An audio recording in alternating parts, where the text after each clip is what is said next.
Okay, I've made the car look pretty, so I'm not embarrassed to drive it. I've done a safety inspection. The brakes are working very well now. There's no more noise in the rear end when I drive the car.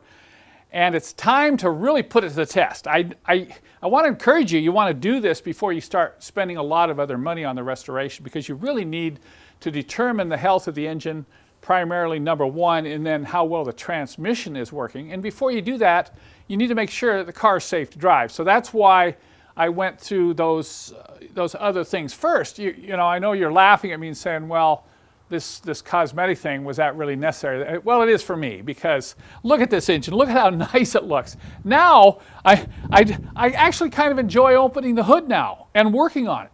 And look at the front end and down the sides. I mean, it's not something that I am embarrassed to get into or I feel uncomfortable driving, except in the next video you can see it is a little uncomfortable to drive for a specific reason that you'll learn about a little later.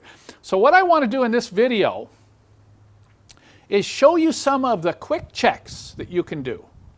If you're out looking for one of these and you're testing it out and you want to try to quickly determine if the engine is not worn out, these are some of the things you can do. Some of these tests, by the way, are visual, and some are going to require that you can start the engine, let it run, and shut it off. So you really, before you buy one of these diesels, you really want to be able to hear it run.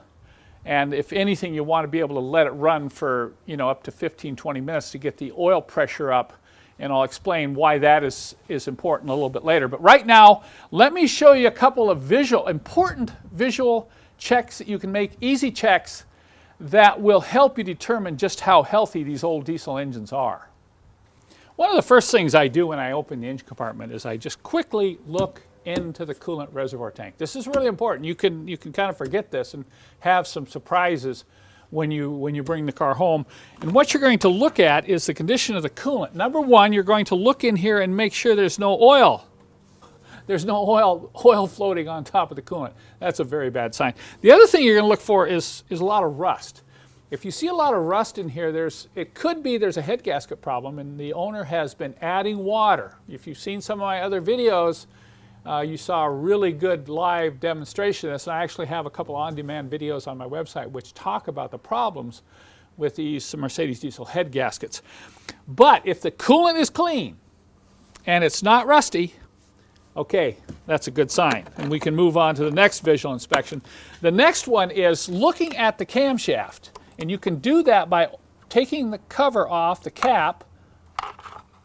And what you're looking for is you can only see these front two lobes. And you can put your finger in here and you can wipe the oil and kind of feel the top of the lobe. What you're looking for right in here is whether or not there is scoring on the camshaft.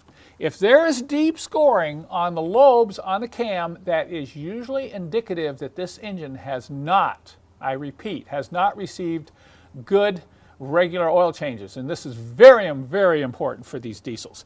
Okay, I'm looking at this camshaft. It's nice, bright, shiny. There's no wear on the lobe and no scoring.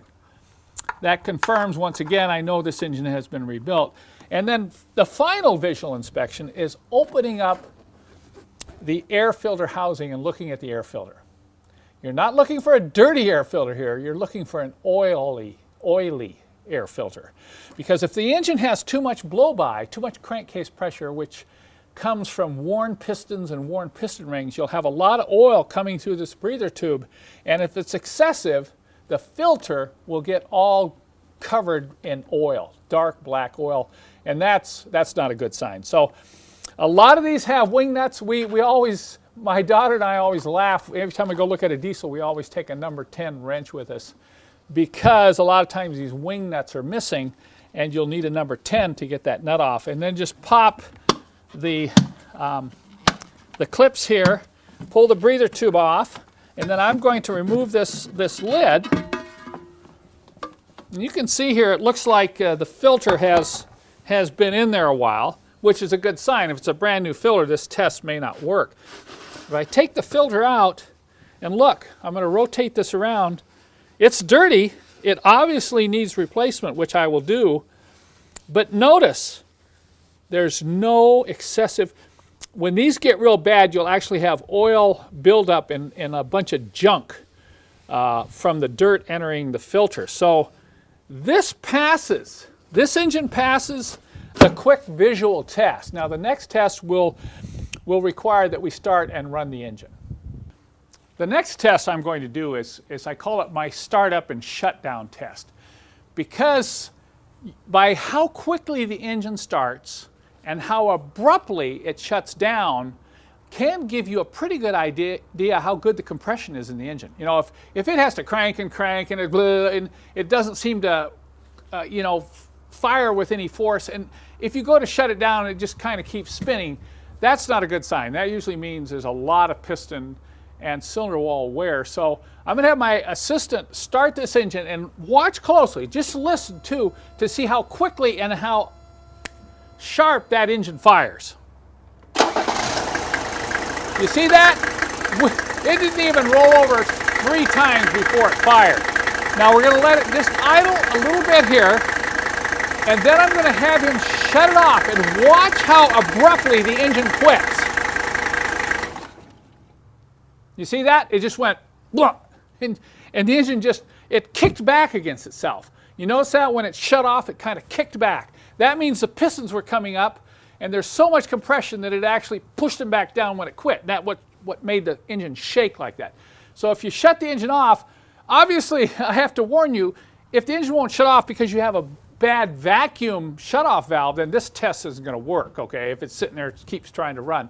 I'm not talking about that type of shutoff. I'm talking about how quickly it quits when the fuel is cut off at the injection pump. And you saw a real good illustration right now what it should be like. So if you shut the engine off and there's no kickback and it just kind of goes blah, blah, blah, and kind of quits, once again, that's just another little sign. And in that case, you're going to want to do a compression test on the engine before you consider buying the car. Now, the next test, we'll get the engine running again, and we're going to do what I call a blow-by test. You know, just a simple blow-by test.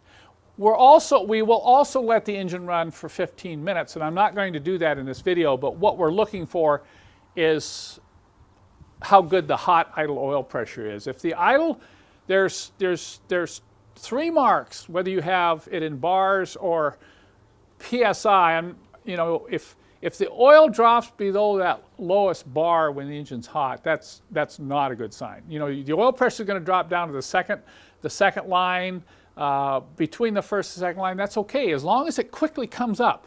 When you give it a little bit of throttle, if the oil pressure comes quickly up, that's okay. But if it drops way down close to 0 and then takes a long time to come back up, you might want to pass on that particular engine. That usually means there's a lot of bearing wear in the engine, and it may be near the end of its life. So I'm going to start the engine up, and then I'll show you this quick blow-by test. I call this the dancing cap test. Now you might want to ask the owner permission to do this. You might want to have a rag handy, because if it's bad, you're going to get a lot of oil coming out of the engine. What happens in these diesel engines, you know, they develop a lot of compression on the upstroke, and if there's excessive wear in the pistons or rings, that pressure goes down into the bottom of the engine and it works its way back up through the breather. So if you have a lot of pressure inside the valve cover here, that's a sign that you might have some real severe piston ring and piston cylinder wall wear. So let's start the engine and let's watch and see how this cap dances. Okay, while it's idling, I'll just open it up, and I'm going to keep my hand on it just so it doesn't fly off. Okay, see that? It's just barely moving around, but notice it's not jumping off the engine. Okay, that is a very good sign. Okay, in that illustration, you saw what a good dancing cap test looks like. If the cap's not moving at all, that's very good. That's an extremely good indication that you have a very, very strong engine as far as the upper end. If the cap is dancing and jumping up and down, that's still okay. If the cap blows off and goes flying, That's not a very good sign. That doesn't mean the whole car is a write-off, but it does mean if you get excessive cap dancing here, once again, you're going to want to do a compression test before you put any money into the car or before you even buy the car if you have a chance to do that. So I think you can see what we're looking at here is you're looking at all of these tests together. If you have a badly worn camshaft, if the cap is jumping off and you've got oil in the air cleaner, well, you might want to pass on that one and go look for another one.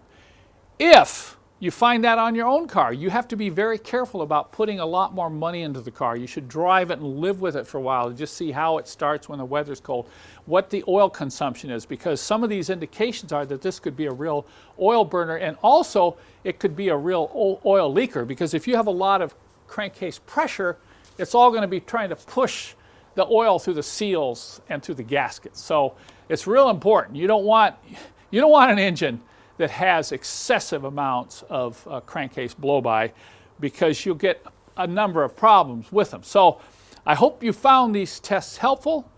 Go ahead and apply these tests to your own car, and be sure to use these tests when you go out to look at buying your own Mercedes diesel.